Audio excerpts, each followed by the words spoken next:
Estimados todos, muy buenos días. Les quiero dar la bienvenida a este webinar organizado por Neoris y Latam Business Conference. Durante esta hora de conversatorio estaremos compartiendo prácticas con líderes de la región en los sectores de salud, educación, infraestructura y logística, que compartirán sus experiencias sobre soluciones de automatización inteligente en sus procesos operativos y cómo éstas impactan sus organizaciones y sector. Nos acompaña en este webinar Jorge Mujica, que es el gerente de tecnología de la información de Bupa Chile, Dante Cárdenas, gerente de innovación y transformación digital en Cementos Pacasmayo, Perú, Gonzalo Larraín, director de sistemas de la Universidad Diego Portales de Chile, Luis Borges, gerente de proyectos en automatización en Rumo Logística, Brasil, Ricardo Gutiérrez, que es director global de innovación y estrategias digitales de Neoris España, Rodrigo Kennedy, Senior Business Manager de Neoris Región Andina, y Patricia Anguita, Business Director Healthcare de Neoris, quien será nuestro moderador en esta ocasión. Con ustedes ahora le paso la palabra a Patricio, quien en este caso estará moderando la sesión. Muchas gracias, Franco. Realmente un gusto estar aquí con nuestros panelistas y esta tremenda audiencia que hemos convocado. La verdad es que este conversatorio ha tenido un éxito tremendo, así que muchas gracias por estar con nosotros, acompañarnos, y estoy seguro que va a ser muy provechoso para todos, ¿no? Como todos saben, estamos cruzando unos tiempos de cambio. La pandemia ha puesto en jaque muchos paradigmas que antes dábamos por sentados. En cierta forma, esta contingencia nos está forzando a ponernos creativos, ¿no? A buscar maneras nuevas de hacer las cosas. Tratar de leer este vaivén que está tormentoso de los mercados para acercarnos a los clientes, a los pacientes, a los alumnos.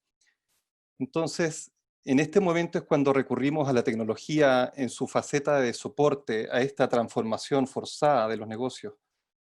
Pero como de costumbre hay mucho de mito, ¿no? Y a veces poco de realidad.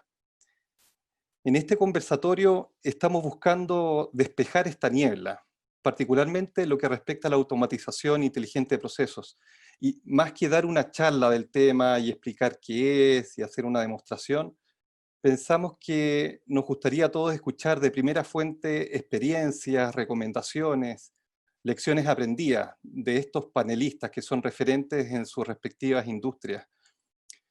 Claramente, todas estas herramientas informáticas son un soporte de alto impacto, pero decía Jack Ma, el presidente ejecutivo de Alibaba, los computadores tienen chips, los humanos tenemos corazón, y ahí es donde reside la sabiduría. Así que sin más demora, quiero comenzar con nuestro panelista Gonzalo Larraín. Gonzalo, por favor, para nuestros invitados internacionales, contar brevemente sobre la Universidad Diego Portales, su estrategia digital y cuál es el rol de RPA dentro de esta estrategia. Adelante, Gonzalo. Gracias, Patricio. Muchísimas gracias por la invitación. Bueno, la Universidad Diego Portales es una universidad líder en el país, es una universidad privada sin fines de lucro, que tiene alrededor de 16.000 alumnos en las carreras de pregrado, cerca de 3.000 alumnos en las carreras de posgrado, y como tú bien decías, bueno, cerca de 1.800 profesores también, y también, que no es menor, 3.500 funcionarios, ¿ya? Que participamos en la organización. Tú nombrabas, ¿no es cierto?, el tema de COVID, y bueno, comentarles un poco que no sé si les ha pasado a ustedes, voy a tratar de ser bien distendido en la conversación, como tú dijiste, no queremos hacer algo muy formal, más que nada un conversatorio. Bueno, yo creo que la pandemia, con todos los problemas y realidades muy sensibles, humanas que tiene, a las áreas de TI, nos ha cambiado en lo profundo. Soy un convencido de que hoy día, no sé si les tienen la misma sensación que yo, pero tecnología de un momento a otro pasó a ser el top de línea. Hoy día, cada vez que entramos a una reunión, ya no es el área de TI que brinda un soporte. Hoy día, prácticamente estamos como rockeando, somos como rockstar. Hoy yo me siento así al menos. Me imagino cómo debe haber sido la vida de Elvis Presley, digo yo, pero bueno. porque la sensación de que estamos haciendo algo importante adelante, que somos escuchados, que los proyectos son aprobados en forma fácil, y obviamente por un tema de necesidad forzada también. Imaginemos un solo caso en este contexto. ¿Cuánto nos gastamos en estrategias del cambio?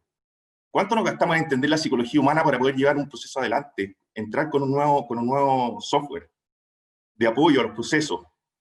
Yo siempre digo, repito esta frase, que hoy día los sistemas no son sistemas que ayudan a los procesos son los sistemas. Y eso es un convencimiento que culturalmente estamos impulsando adelante. Hablaba de la estrategia del cambio. Imagínense de un momento a otro, cuando pasaban meses en que teníamos que incorporar nuevas tecnologías, hoy día prácticamente se redujo a: no quiero conversar más contigo, siéntate, mete las manos al computador y tienes 10 minutos, porque te forzó, ¿cierto? Entonces, bueno, Patricio, no sé, partimos con las preguntas. Yo traje un par de PPTs para apoyar en el conversatorio también, si las puedes mostrar. Mira, básicamente, cuando hablamos de tener una estrategia digital, ¿no es cierto? Cuando hablamos de qué podemos hacer, tenemos que, obviamente, no solamente enfocarnos en nuestro cliente objetivo, en este caso, los focos para mí fundamentales es el alumno, sino que también obsesionarnos con cómo piensa, qué es lo que hace, por qué hace lo que hace, en qué anda en su día, qué hace en su tiempo libre, cómo le gustaría el relacionamiento con la universidad. La universidad es parte importante, es el core de muchos de los estudiantes que tenemos aquí en Chile. Entonces, cuando se enfrentan, ¿no es cierto? Esto no es nada nuevo, todas las charlas y documentación de transformación digital, se enfrentan a momentos de entretención, sabemos qué es lo que hacen, ¿no es cierto? Con Spotify, Netflix y qué sé yo. Redes sociales, lo mismo, están todo el día. ¿Se acuerdan de esta imagen? Cuando uno ve a los centennials caminando por la calle, que andan así. Instagram, todo el día están conectados a sus celulares.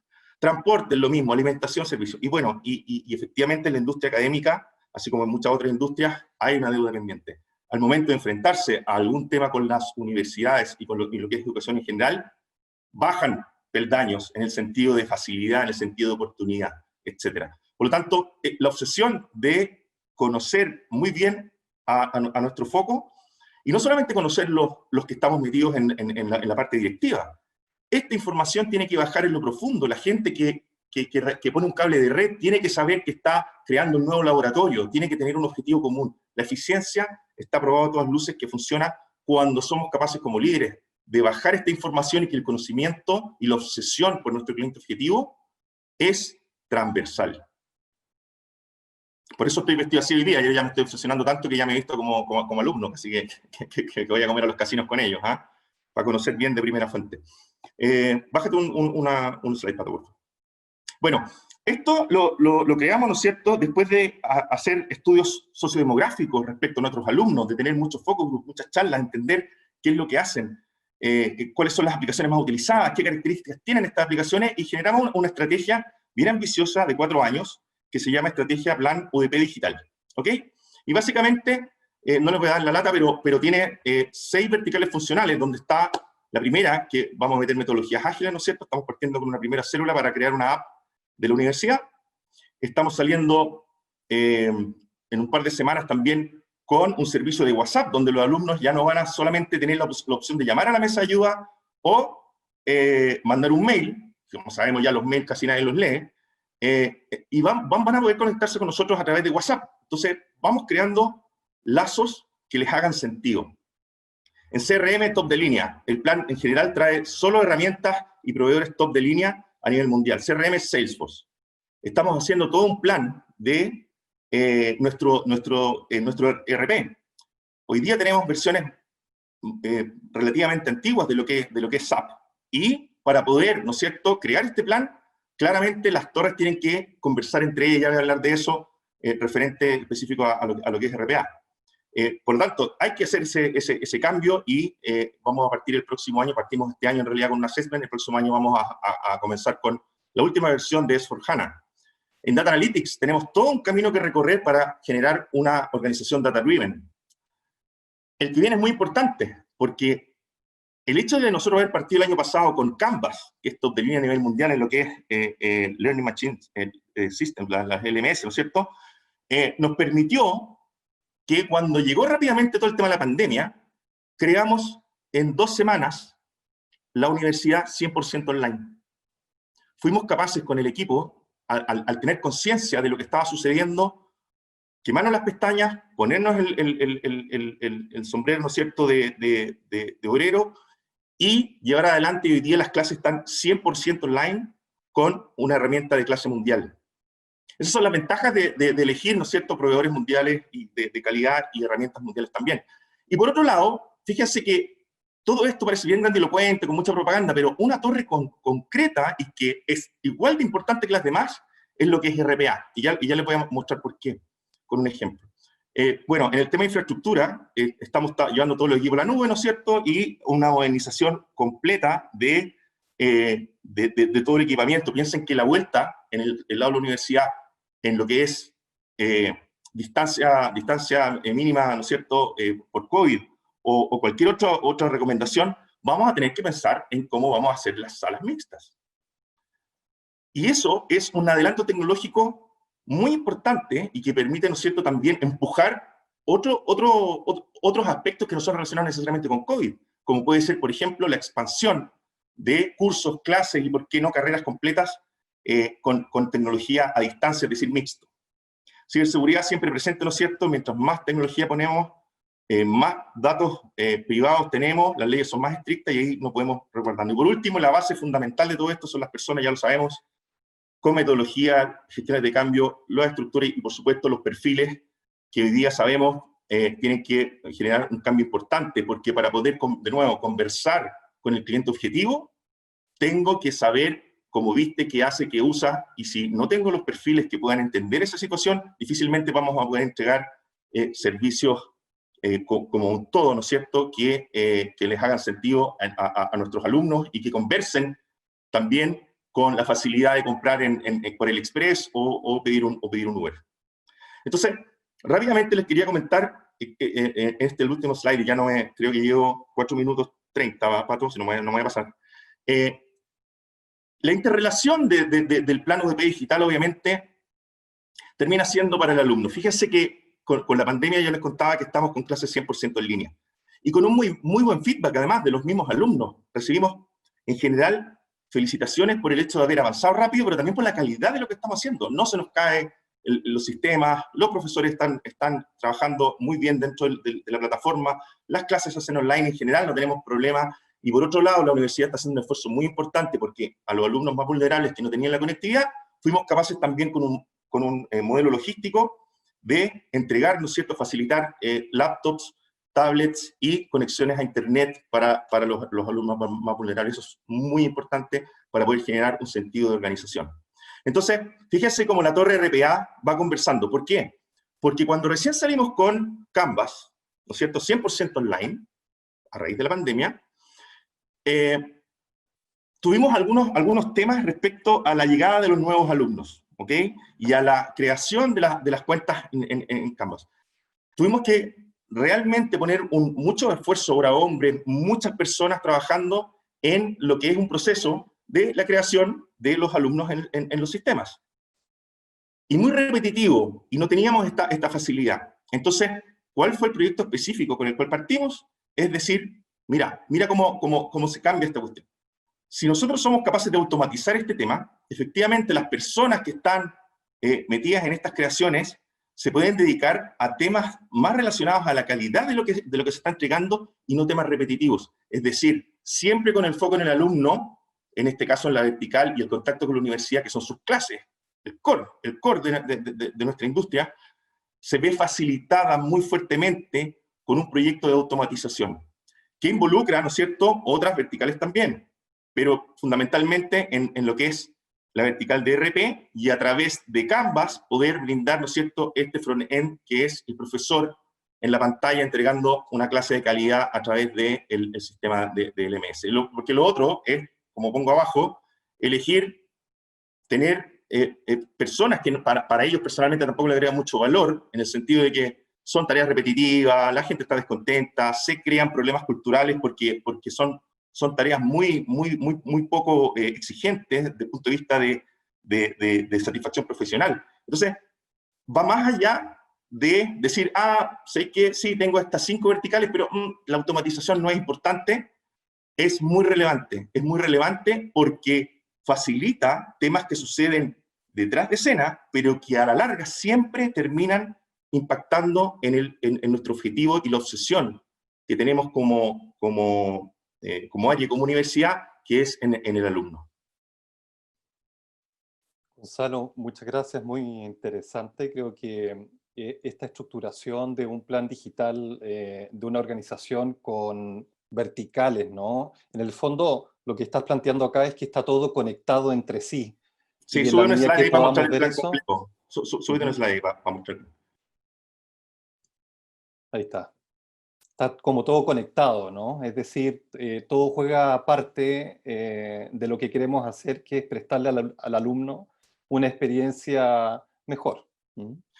Sí, y Pato, somos más ambiciosos, fíjate. Más que una experiencia mejor o compararnos con nosotros mismos, nos queremos comparar, como el slide anterior muestra, con el alumno en lo que hace, en su vida.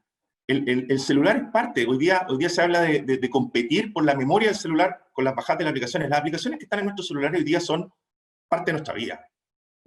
Y si logramos conectarnos, ¿no es cierto?, con el mundo y que la universidad también participe de eso, claramente vamos a tener una mejor universidad en ese sentido y vamos a entregar un mejor servicio.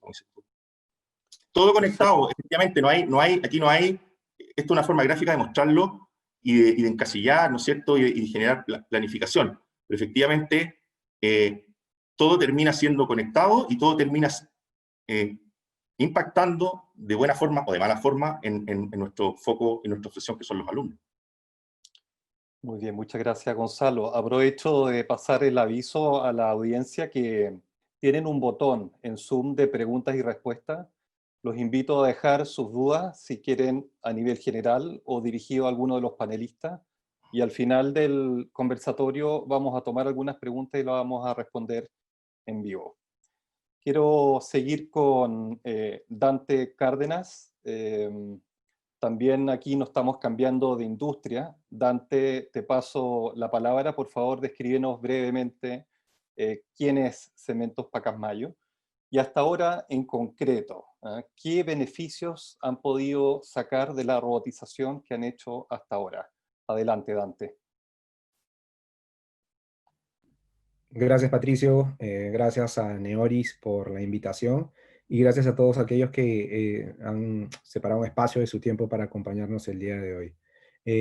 Cementos Pacasmayo es una de las empresas líderes en Perú en el rubro de materiales de la construcción, ¿no? Somos el número 1 en la región donde nosotros operamos, que es básicamente todo el norte del Perú, en términos de producción y comercialización de cemento, y concreto y productos, digamos, derivados de estos materiales, como pueden ser bloques o pilotes, etcétera, ¿no? Entonces, Cementos Pacasmayo decidió, digamos, hace poco más de 3 años, redefinir su visión de negocio, ¿no?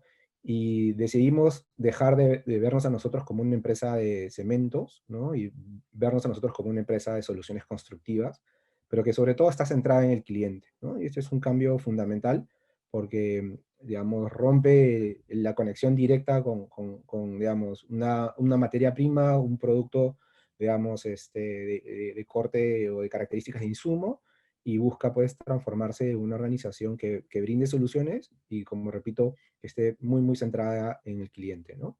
Y cuando hablamos de cliente no hablamos solamente de los distribuidores o de las empresas constructoras, ¿no? Hablamos de clientes como todas aquellas personas que de alguna manera están, digamos, relacionadas al ecosistema de la construcción, ¿no? Y parte de lo que hemos venido haciendo es entendiendo a todos estos actores, ¿no? Y ¿por qué es importante entenderlos? Porque en función a un entendimiento casi íntimo de sus puntos de dolor, de sus necesidades y, digamos, de cuáles son digamos, los puntos de dolor que puedan tener a lo largo de su journey, es que podemos diseñar soluciones que realmente cubran esas necesidades, ¿no? Entonces, digamos, desde un punto de vista de innovación y de transformación digital, lo que hemos venido haciendo es, pues, como les digo, tener este entendimiento y empezar a construir soluciones que agreguen valor, ¿no? Pero De hecho, tenemos un grupo importante también de clientes, que son, digamos, nuestros clientes internos, que son básicamente las personas que están dentro de la organización y que han, de alguna manera, digamos, necesitan también, pues, soluciones y nosotros como área entregarles, pues, también valor, ¿no? Eh, entonces, como parte de nuestra estrategia, hemos estado explorando algunas, digamos, soluciones alrededor de varias tecnologías. Una de ellas es efectivamente la robotización, ¿no? Y empezamos este camino, creo yo, preguntándonos cuáles eran los procesos donde teníamos mayores puntos de dolor, aquellos procesos donde, digamos, había una alta necesidad digamos, mejora, pero sobre todo que cumplían ciertas características, ¿no? Entonces, por ejemplo, algunas características estaban alrededor de la alta repetitividad digamos, de las tareas o de las funciones dentro de un proceso, ¿no? Identificamos los tiempos, digamos, que los procesos deberían tomar versus lo que en realidad estaba tomándonos, ¿no? Entonces establecimos unos gaps ahí. Entonces hubo, digamos, una tarea bastante fuerte alrededor de entender los procesos y, digamos, clasificar aquellos procesos que podrían ser buenos candidatos para una iniciativa, pues, de automatización, ¿no? Y es así que, de la mano con Neoris, pues, empezamos de manera muy digamos, controlada a través de un piloto para demostrarle a la organización, pues, que esa tecnología, pues, tenía un potencial bastante grande de poder transformar, digamos, la experiencia de nuestros clientes internos, ¿no? Y es así que, digamos, tenemos al día de hoy seis robots funcionando, ¿no?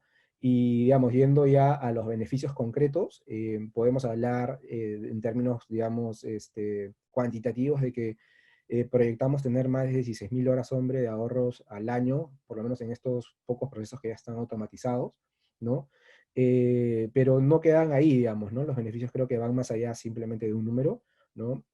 Hay también beneficios cualitativos alrededor, por ejemplo, de la motivación y de, digamos, el sentimiento o la forma en que el empleado o el cliente interno se ve con respecto a lo que él está haciendo, ¿no? Porque siente que su día ya no se va, digamos, en tareas de poco valor, ¿no? Hemos un poco redefinido el rol que muchas de las personas que se veían antes afectadas por estos procesos repetitivos tienen ahora, ¿no? Tienen mucho más tiempo para hacer análisis y sobre todo tienen más tiempo para atender los requerimientos de otras áreas, ¿no? O sea, sus propios clientes internos, ¿no? Entonces esto de hecho pues ayuda también a empoderar a los empleados dentro de los equipos con los que hemos venido trabajando, ¿no? Eh, eh, ¿Qué otros beneficios? Creo que hemos logrado también posicionar a esta tecnología dentro de la organización. Como les dije, iniciamos esto con un piloto muy pequeño y cuando presentamos los resultados en un comité de gerencia, todos los gerentes pues querían subirse y tener un robot y trabajar pues para tratar de encontrar mejoras en sus áreas, ¿no? Entonces hemos creado una muy buena atracción, ¿no? Y creo que son cosas que, digamos, forman parte de esta estrategia de robotización que todos deberíamos tener, ¿no? Saber identificar claramente cuáles son esas iniciativas o esos, digamos, procesos que, digamos, son fácilmente automatizables y que tienen un alto impacto, ¿no? Y eso como primera, creo, fase para poder eh, implementar una estrategia mucho más amplia y mucho más agresiva dentro de una organización, ¿no? Dante, ahí de hecho hilamos con la segunda pregunta que tenía para ti, si es que están evaluando generar a partir de estos éxitos un plan de robotización en Pacamayo. Sí, de hecho, digamos, parte de lo que venimos trabajando luego del éxito del primer piloto tenía que ver con la revisión de, digamos, en una fase mucho más amplia de qué otros procesos eran unos buenos candidatos a ser automatizados, ¿no?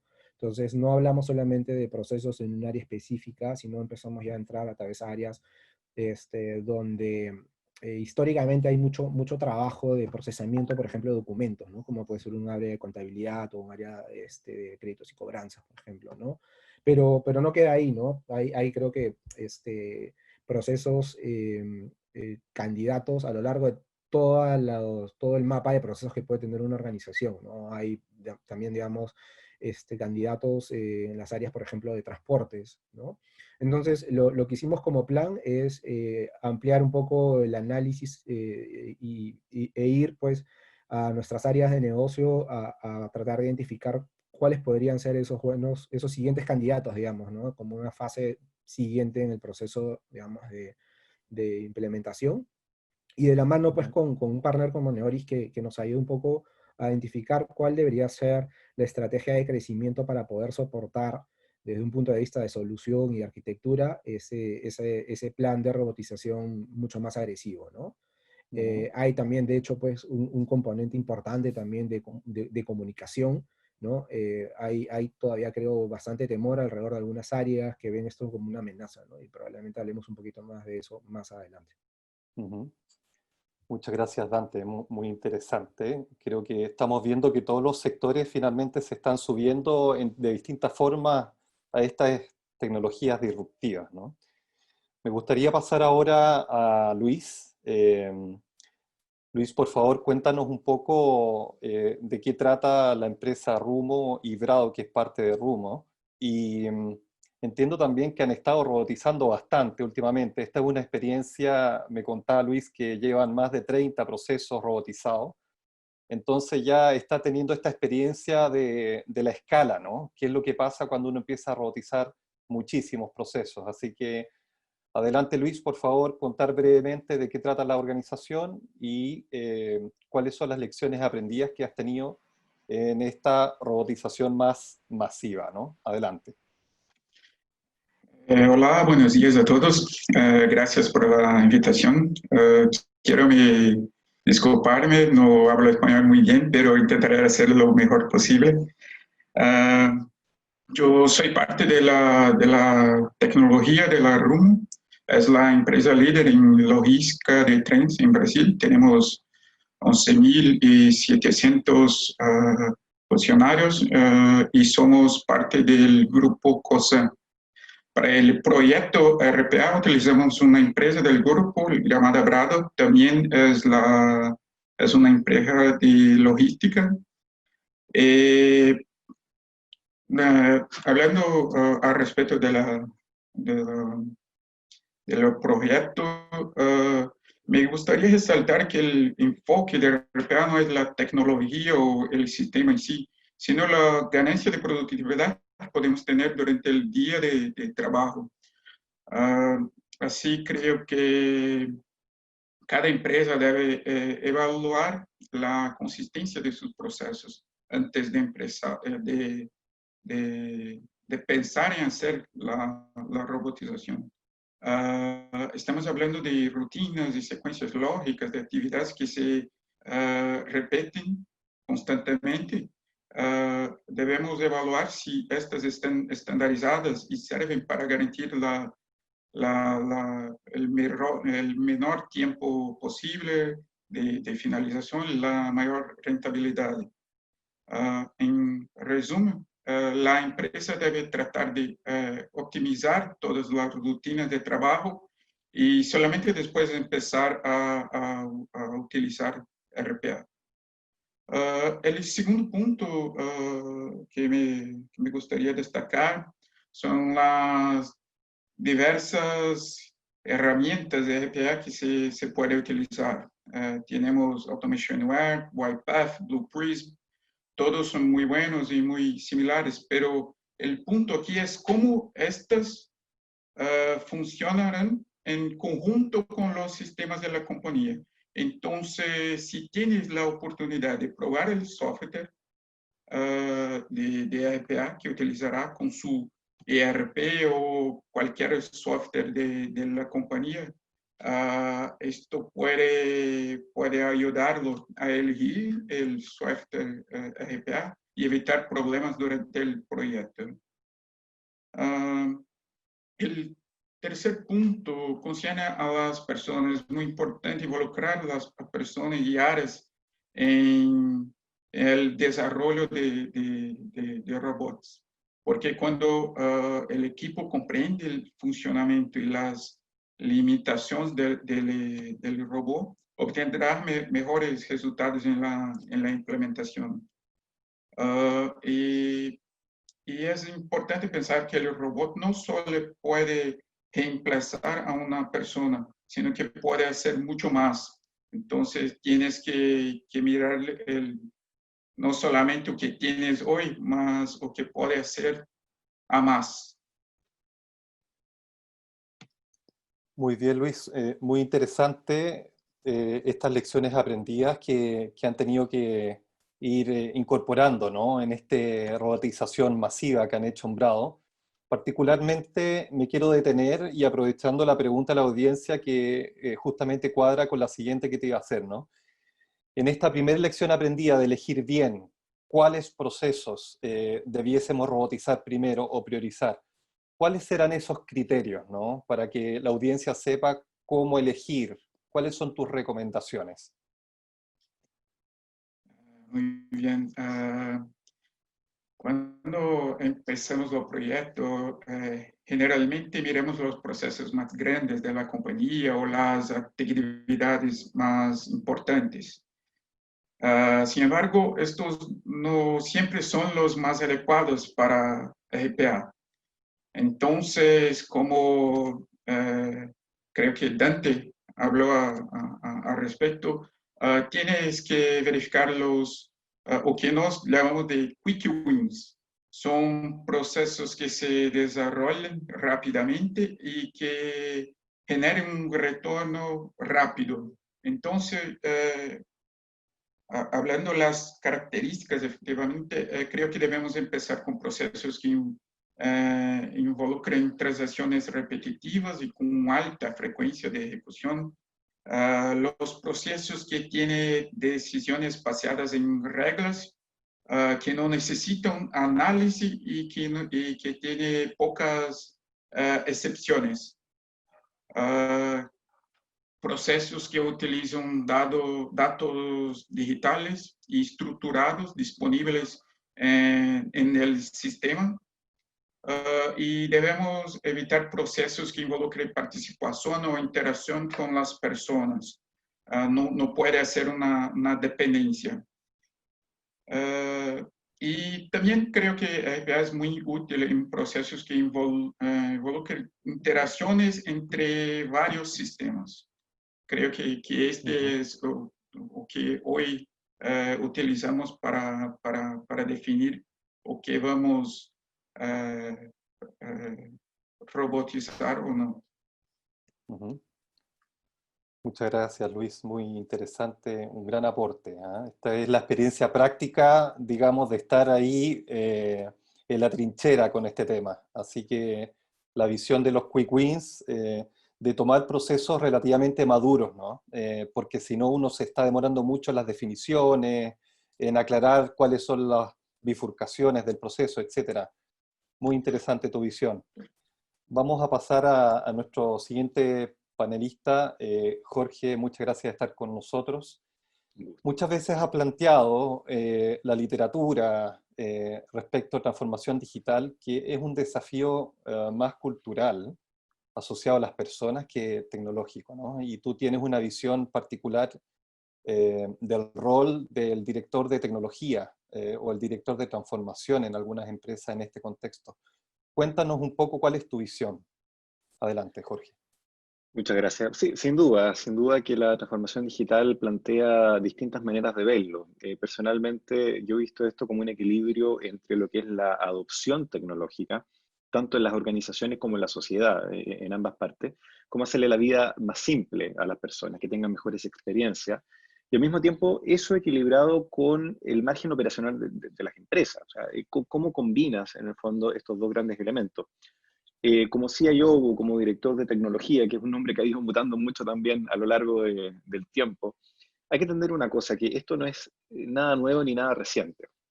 Esta es una transformación que realmente comienza en el momento en que la tecnología hace muchas décadas atrás empezó a reemplazar justamente tareas manuales, hablando de automatización. Precisamente ese es el punto de partida, cuando cerramos los Cardex, ¿no es cierto?, estas despensas, y todo eso lo volcamos en bases de datos, comienza desde ahí un recambio laboral, un recambio cultural que justamente comienza este equilibrio. Por lo tanto, los CIO nos transformamos hoy en día o debemos ser agentes de cambio, donde simplemente no alcanza con saber de tecnología. Eso es un capítulo que tenemos que tener. Es fundamental entender cómo la tecnología tiene un impacto en la cultura, como lo hablábamos recién. Es un rol que debe transitar más hacia un Chief Transformation Officer, a veces más que en un Information Officer. Por lo tanto, estas son oportunidades también para cuestionarse justamente los procesos de una organización, en cuanto a cómo desde la tecnología tú haces que sean mejores. Cuando hablamos de automatizar, como escuchamos justamente de las opiniones de los otros panelistas, no se trata de ser justamente a veces un garbage in, garbage out, que se llama, ¿no? Que es automatizar lo que hay. Se trata de cuestionarse justamente eso. Nosotros, particularmente en Bupa, nos vimos por toda esta contingencia también, muy forzados en revisar estos procesos y cómo desde la tecnología se apoyan. La telemedicina, por ejemplo, que es algo que comienza con una fuerza muy grande, ya llevaba algo de tiempo en el país, pero no de la manera como la conocemos hoy. Claro, tiene una manifestación tecnológica digital, pero realmente es una redefinición de cómo estamos ejecutando procesos de negocio. Por lo tanto, diseñamos una telemedicina enfocada en la automatización, con mucha inteligencia artificial y con bastante analítica de por medio. Lo mismo pasa con algunos otros procesos que venían de mucha manualidad en el pasado y que los fuimos llevando a un modelo también de RPA, por ejemplo, cálculos de cuentas, o toda la relación que como empresa de salud tenemos con lo que es la bonificación, que dependemos muchas veces de entidades externas para poder hacer. Entonces creamos un robot, de hecho un proyecto llamado Tommy, que tiene la ventaja de ser RPA, pero al mismo tiempo un proceso que aprende automáticamente aprende de la automatización, por lo tanto nos propone nuevas maneras de proceso. Y ya la conversación va cambiando en una situación de optimización de procesos. Por lo tanto, ¿qué tenemos que hacer hoy los CIO? A tu pregunta, tenemos que asegurarnos que las organizaciones tengan las capacidades de integración desde los sistemas core, a partir de APIs, microservicios y muchas otras tendencias, para que este equilibrio entre adopción y margen sea un éxito. ¿Okay? Lo más importante como rol, creo, finalmente es encantar a las personas, encantar a los equipos. Normalmente los que tenemos este sombrero, escuchamos siempre que el sistema es un problema, o es una cosa muy habitual cuando tú partes con estos roles. La verdad es que esta es una oportunidad en la que la co-creación de soluciones es verdaderamente el rol importante en esta transformación digital y tecnológica que estamos viviendo. No se trata de confinar las decisiones a un cuarto cerrado, sino que todo lo que sea automatizar, todo lo que sea analítico, todo lo que sea digital, debe ir ligado a una co-creación para que los miembros de la organización se sientan identificados siempre con esto. Por lo tanto, somos agentes de cambio, no nos podemos conformar con saber de tecnología, simplemente. Por lo tanto, tenemos que tener una fuerte capacidad humanista y social también, como parte del rol actual. Muchas gracias, Jorge. Como siempre, una visión que nos tiene a todos, digamos, en jaque, ¿no? Está cambiando muy fuerte y muy rápido. Y por eso es interesante conocer las visiones tuyas del resto de los panelistas y de otros referentes, porque hay que adaptarse, ¿cierto? Y pensando en la contingencia actual, ya pusiste el marco, hablaste del paraguas que está rigiendo lo que nos está pasando. ¿Cuáles son las oportunidades de transformación que tú estás viendo que se abren con esta pandemia? Son numerosas. La verdad es que podríamos estar horas hablando de estas oportunidades, pero me gustaría acotarlo a 3 o 4 puntos simplemente. Lo primero, el inmensísimo poder de la ubicuidad. Hablábamos de la ubicuidad en muchas ocasiones, y acá no estoy hablando únicamente del teletrabajo, de estar en la casa. Hoy es la casa, mañana va a ser un híbrido entre esto y el trabajo. El tema es cómo llevamos nuestros negocios hacia la vida de la gente y no al revés. Ese es el cuestionamiento realmente que está puesto en la mesa. Y no solo al celular, estoy hablando de los parlantes inteligentes, a la televisión, cómo en el espectro de salud, cómo podríamos detectar enfermedades a partir del audio de una llamada, cómo podríamos detectar la motivación laboral a partir de lo que escribimos, dado que no lo tengo al frente, cómo poder detectar que un estudiante sufre bullying, escuchando justamente a Gonzalo a partir de microexpresiones que uno puede detectar por cámara. Hoy el tiempo es escaso. Las personas están más que nunca detrás de una pantalla, y esto no va a cambiar. Se puede equilibrar un poco, pero no va a cambiar. Entonces, el primer punto importante de lección aprendida es el poder de la ubicuidad. Tiene que ser prácticamente un KPI para los proyectos que vamos a enfrentar. Lo segundo, y lo vuelvo a repetir, es una oportunidad de convocar a nuestros equipos. Nuestros equipos están en casa. Necesitamos interacción social.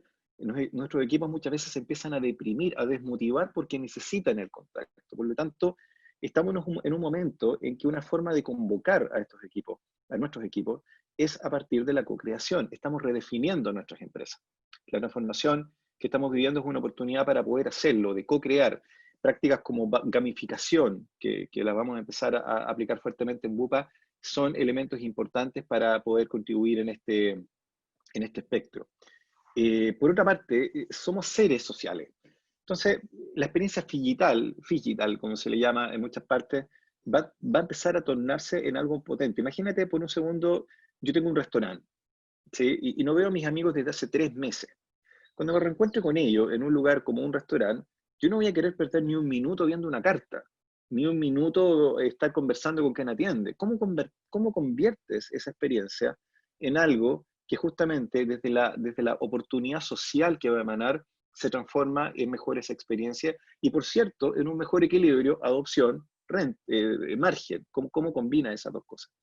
Finalmente, yo creo que esta es una oportunidad para cambiar y resolver también de una muy buena vez la estrategia de datos e información de las empresas. Creo que esta crisis nos ha llevado a que el conflicto del tiempo real, el poder tomar decisiones en tiempo real, es algo mandatorio, taxativo, y las empresas de alguna manera nos hemos ido acostumbrando a acumular datos por mucho tiempo, por décadas muchas veces, sin usarlo, sin lograr a veces una rentabilidad de ese dato, sin poder aprovecharlo para conocer mejor a nuestros pacientes, a nuestros clientes, a la sociedad. Son datos acumulados, por lo tanto, como patrimonio que es, debemos dejar que la tecnología y la automatización nos ayude a mostrar patrones nuevos para poder redefinir este negocio. Si usted, que nos escucha, digamos, en sus empresas, tiene grupos que están exceleando la vida, como le decimos, que están planillando todo el día, porque no confía en su sistema, no confía en sus datos, corte el círculo vicioso.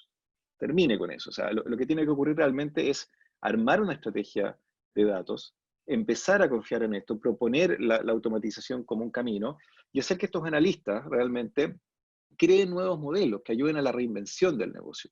Ahí hay 4 oportunidades que yo creo, dentro de muchas, por cierto, Patricio, oportunidades que son fundamentales para poder hacer que esta crisis que vivimos nos deje una buena lección para adelante.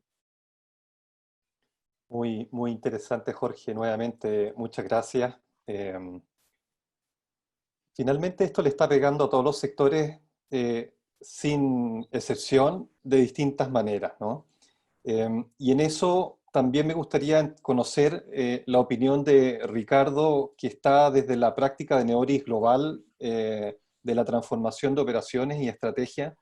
¿Qué es lo que estamos viendo, ¿no? En otras geografías, en Europa, en Norteamérica? ¿Cuál es la situación de esta automatización a nivel global, Ricardo? Muchas gracias, Patricio, resto de la audiencia. Bueno, pues a mí me gustaría estructurar un poco mi intervención en 3 ejes, ¿no? Primero, conversando un poco sobre cómo vemos la marcha de esta industria de la automatización inteligente, ¿no? En segundo lugar, comentaré también algunas de las tendencias que me estaba solicitando Patricio, que estamos viendo. Y por último, sí me gustaría compartir una reflexión, ¿no? De un poco las implicaciones que puede tener el tema de la automatización en la fuerza laboral, ya pensando un poco más en el medio y largo plazo. En primer lugar, relacionado con el punto de vista del mercado de RPA, ¿no? Pues comentar que es una industria que vemos en pleno crecimiento, ¿no? A cierre de 2019 era una industria que tenía un tamaño estimado de 1,5 billones de dólares y se estima que para cierre de 2025 el tamaño de la industria sea de 7,1 billones de dólares, ¿no? Lo que supone un crecimiento acumulado anual en torno al 27,7% para el periodo 2020-2025. Cuando hacemos el split por industria, pues vemos que las industrias que más intensivamente están adoptando estas tecnologías son fundamentalmente servicios financieros y telecomunicaciones, prácticamente pues, con un 25-26% cada una de ellas, seguidas de, en este caso, manufactura y retail, y farma con alrededor de un 13 o 12% cada una y pues el resto de las industrias tendrían en torno a un 10%, ¿no? También vemos distinto nivel de madurez en la adopción en función de la región, ¿no? Pues la zona geográfica que más market share tiene en estos momentos es Norteamérica, como no podía ser de otra manera, con más de un 40%, seguido posteriormente de Europa, que tiene un poco más de un 30%, seguido de Asia-Pacífico, que tiene un 22%, y por último, pues Latinoamérica, que está en torno a un 5%, ¿no? Con lo cual, sobre todo para la audiencia que estáis presente aquí, quiere decir que hay un gran potencial, ¿no?, de balancear ese reparto de cuota de mercado, ¿no?, y que hay pues unas grandes oportunidades de crecimiento para esta industria dentro de la región. Otra evidencia que nos hace pensar que las perspectivas para el crecimiento de la industria son tales es el hecho de que en 2019 se han cerrado relevantes rondas de financiación por parte de los principales proveedores del mercado, ¿no? No en vano, pues en abril del año pasado UiPath cerró una serie D por importe de 568 millones, ¿vale? Y lo que le llevó a estar en una valoración de 7 billones de dólares. Y por su parte también, pues otro player como Automation Anywhere cerró una serie B con 290 millones para estar en una valoración de mercado de 6,8 billones de dólares, ¿vale? Y dirás, oye Ricardo, esto muy bien, pero esto fue todo pre-COVID, ¿no? ¿Qué es lo que va a pasar con el post-COVID, ¿no? Pues bueno, lejos de ser pesimistas, ¿no?, siendo muy data-driven, ¿no?, en función de una encuesta que se ha realizado a CFOs de 161 compañías, si bien sí que hay determinadas iniciativas relacionadas con todo lo que tiene que ver con contratación de personal, que se está congelando, o incluso algunas iniciativas de reducciones salariales o incluso despidos, sí que todos estos responsables de los departamentos de finanzas están diciendo que bueno, en torno a un 24% de ellos dijeron que iban a estar invirtiendo más en temas de robotización automática de procesos, ¿vale? Un 20% dijeron que iban a estar gastando más en servicios cloud y un 19% dijeron que iban a estar gastando más en temas de Advanced Analytics, ¿no? O sea, parece que, como comentaba antes Gonzalo, creo que era, dice, oye, ahora entro en las reuniones y me siento importante, ¿no? Parece que lo que no ha conseguido el Chief Digital Transformation Officer en varios años lo está consiguiendo el COVID en apenas unos meses. Pasando al tema de las tendencias, pues vemos en el mercado una convergencia de las mismas, ¿no? Los clientes no tienen problemas RPA, los clientes tienen problemas con sus procesos de negocio, desean optimizar sus modelos operativos y sus procesos de negocio. Puede que RPA sea una solución para una parte de ese proceso o que haya que combinarla con otras disciplinas que nos permitan dar una solución extremo a extremo al proceso de negocio, ¿no? Y muchas veces ese componente RPA pues habrá que acompañarlo o combinarlo con alguna solución en la cual intervengan algunas disciplinas de la inteligencia artificial o de los BPMs inteligentes, ¿no? También vemos una integración vertical por parte de los principales players del mercado, ¿no? Vemos que un poco derivado de esas inversiones que habían recibido, estas inversiones son para crecimiento en incorporación de nuevos componentes a sus soluciones core, ¿no? Vemos que algunos players están añadiendo componentes relacionados con el process mining o con el task mining, ¿no?, para ser capaz de identificar cuáles son las oportunidades de robotización, analizar los procesos y ver cuáles pueden ser esos cuellos de botella para posteriormente ya atacarlos a través de las plataformas de robotización. Gracias, Otra Ricardo. de las tendencias que vemos es el auge en las implementaciones cloud, ¿vale?, derivado de la proliferación y de la migración de estos proveedores hacia ese tipo de soluciones. Y por último, la democratización, ¿no?, de la función de RPA ya a los costos de usuario, ¿no?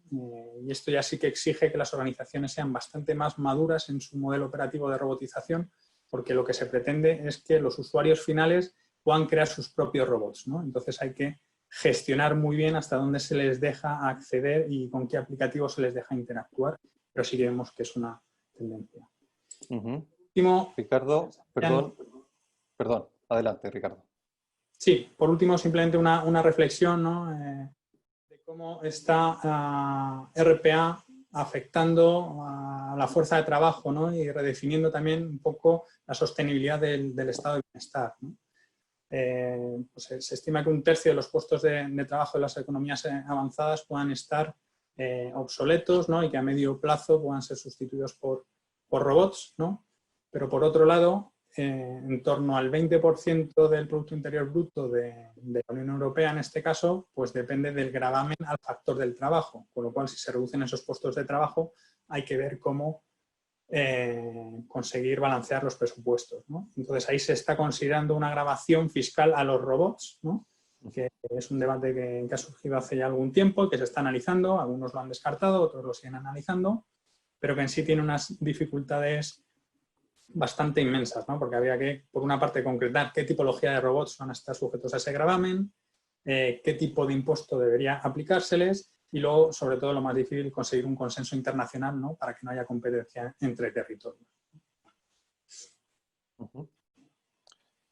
Bueno, Ricardo, muchas gracias. Está claro que este tema de la automatización está con este crecimiento entre el 25-30%, es decir, es algo que está pegando, ¿no? Y por eso también tenemos esta convocatoria en este conversatorio. La pandemia es un meteorito que golpeó y que estamos todos viendo que viene después, ¿no? Y claramente todos estos proveedores de sistemas de robotización están viendo también cómo pueden potenciar sus soluciones para que esa opción siga construyendo valor para las organizaciones. Como nos quedan pocos minutos, vamos a pasar ahora a las preguntas. Hay varias preguntas que nos ha hecho la audiencia y les voy a ir asignando a cada uno de los panelistas para que nos ayuden a responder. Primero a Gonzalo, hay una pregunta aquí de la docencia, ¿no? Dice, cuando pase la contingencia por COVID, ¿cree que las clases volverán a ser 100% presenciales o seguirán con las clases online? Adelante, Gonzalo.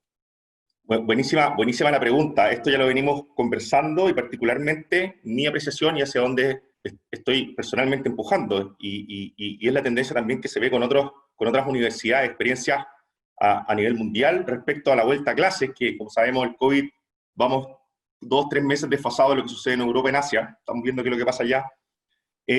La educación no va a volverse la misma por una razón muy importante. Todos los paradigmas respecto a que una educación a distancia no era posible o no era de la calidad que es una educación presencial, están cayéndose en forma muy importante. No existe esa apreciación de que si alguien hizo un posgrado en Harvard, pero no fue presencial, entonces no lo voy a contratar en la organización porque no es de la misma calidad. Eso se está revirtiendo en el mercado laboral en forma muy relevante y lo vemos día a día cuando llegan uno mismo, que revisa estas cuestiones, casi que si lo hizo online está bien y si fue también está bien. No es un tema. Entonces, la educación, todo lo que hablaba los libros de transformación digital y la gente que decía cómo iba a pegar en la industria de la educación, se ha visto fuertemente acelerado porque ese paradigma de que las cosas no eran posibles de realizar y que iban a haber muchos problemas, está funcionando. Hoy día las universidades en general están realizando, con problemas obviamente, esto que les comentaba de que alumnos que no tienen chip, datos en su casa porque no tienen plata, qué sé yo, con algún riesgo social. Bueno, lo hemos solucionado y hoy día estamos con la mayoría de los temas en línea. Lo que sí, y muy importante, que la tendencia para mí va a ser que vamos a llegar a un modelo de clases mixtas, es decir, salas reacondicionadas con una tecnología superior para poder casi que minimizar el gap de elegir si es que un alumno se levanta en la mañana y dice, sí, voy a ir a clase, o sea, es que no voy a presenciarlo en mi casa. Si logramos que ese gap se minimice, ojalá tendiendo a cero, creo que los establecimientos educacionales que lo logren van a ir varios pasos adelante y esa creo que va a ser la tendencia en el futuro, lo que abre a su vez una oportunidad espectacular de que los primeros que lo hagan van a también poder partir con un plan institucional comercial para la expansión al resto de las regiones y, ¿por qué no, al resto de América Latina, en este caso los países de habla hispana? Perfecto, Gonzalo, muchas gracias. Para Jorge, aquí hay una pregunta de salud. ¿Qué va a pasar con la transformación digital en salud post-pandemia? Atender a un paciente siempre tiene un carácter físico. ¿Qué estrategias tenemos para seguir creciendo y no quedar en el camino? Adelante, Jorge. Muchas gracias a Max ahí por la pregunta. Lo primero es entender el poder de los gadgets existentes y su poder telemétrico en particular. Esto es algo que ha venido emergiendo con bastante rapidez, pero hoy Chile en particular ya tiene un patrimonio de aproximadamente 6 millones de dispositivos que tienen algún elemento telemétrico de por medio, ¿ya? Por lo tanto, si bien es cierto, nunca va a reemplazar ni de cerca el total de necesidades para poder hacer de que una prestación de salud sea, digamos, se pueda hacer 100% virtual en todos los casos, no podríamos hacer un TAC, por ejemplo, de esta manera. La verdad que sí se puede llegar a un 18 o un 20% normalmente de los exámenes típicos que uno hace en alguna institución de una manera, yo diría, remota. Y esto tiene dos grandes ventajas. La primera ventaja es poder llegar a mejores datos a una consulta. O sea, si yo puedo medir al paciente antes de que llegue una consulta, la eficiencia, la eficacia de esa prestación aumenta su calidad. Eso es una primera ventaja. Y claramente la segunda ventaja va en la línea de poder llevar la salud más al lugar donde está el paciente. Entonces se genera un vínculo muy importante desde lo telemétrico. Así que lo físico no siempre es algo necesario, insisto. O sea, vamos a encontrar un universo que va a ir creciendo y que nos va a llevar a poder hacer que esta transformación, que es más que digital, es una transformación de la industria realmente, nos va a llevar a poder tener esto. En segundo lugar, es importante tratar de recuperar la noción de ficha. Ficha en cuanto a que hay un patrimonio de datos puestos ahí que nos podría ayudar mucho a una capacidad predictiva de la salud, donde la transformación digital nuevamente juega un rol bastante importante. Es bien fundamental poder, ojalá, anticiparse y poder decirle a, no sé, Patricio, por ejemplo, Patricio, tú sales a correr, no sé si lo haces, pero si sales a correr y tienes tal probabilidad de que te quiera revisar tus huesos, digamos, cada ciertos momentos del tiempo. Para poder hacer eso, la data nuevamente, y eso es algo importante desde de la telemétrica que está involucrada, nos puede ayudar a poder dar una mejor salud incluso, más cercana. Entonces se abre más oportunidades. Y en tercer lugar, el concepto acá es que el tema ocurre en la casa o en la ubicuidad. Por lo tanto, hablamos de los digital. No se trata únicamente de que las prestaciones tengan que ser 100% virtuales. La pregunta es, ¿puedo ir a revisarte a tu casa?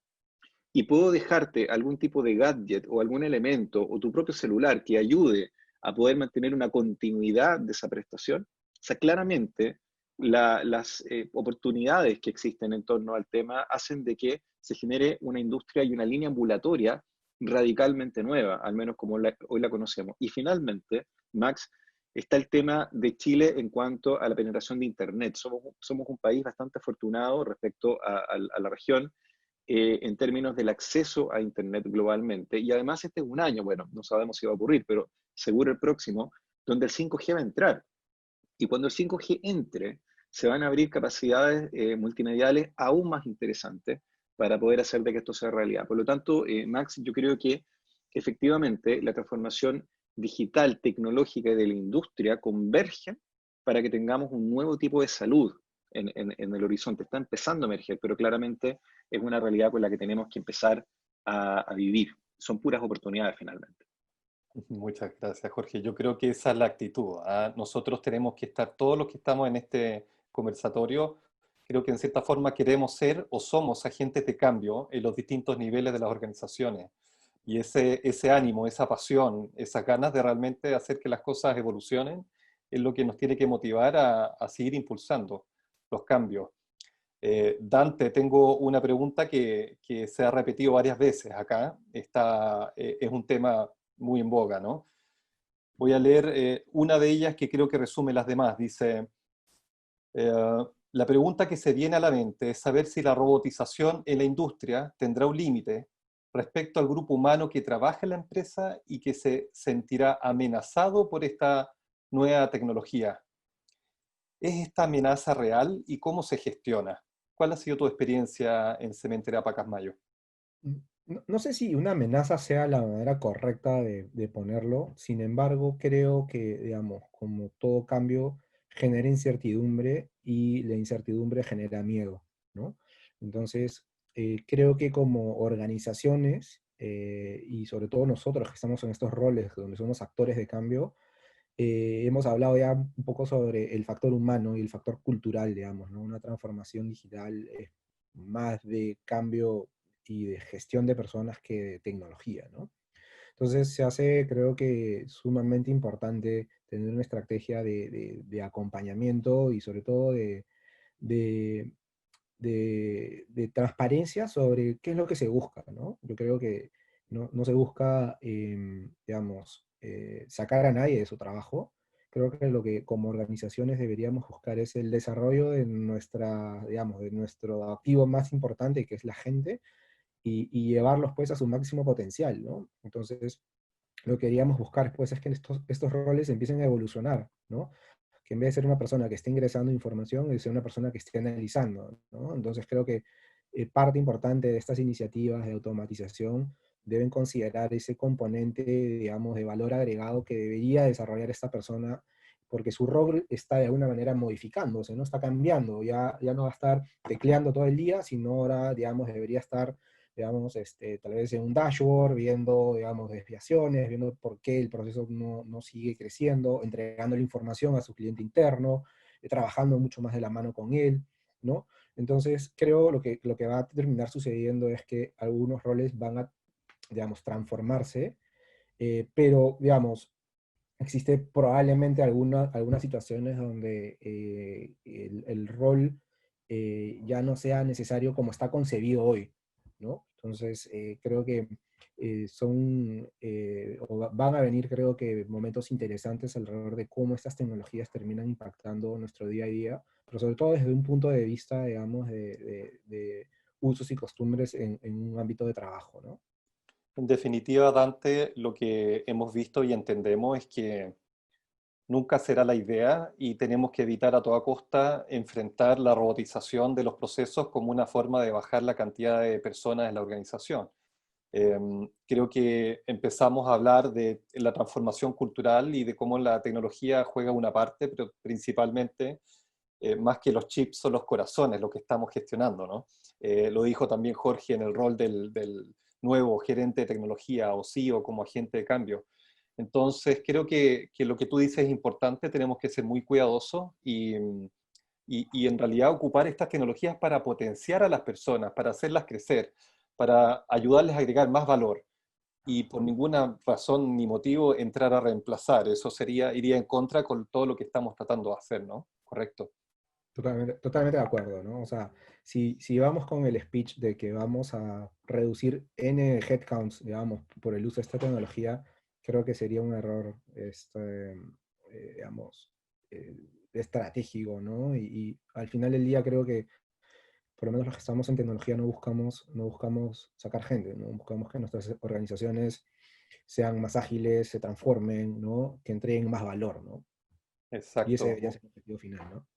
Exactamente, muchas gracias, Dante. Nos estamos pasando algunos minutos, todos los que puedan quedarse, porque tenemos un par de preguntas finales que están muy interesantes.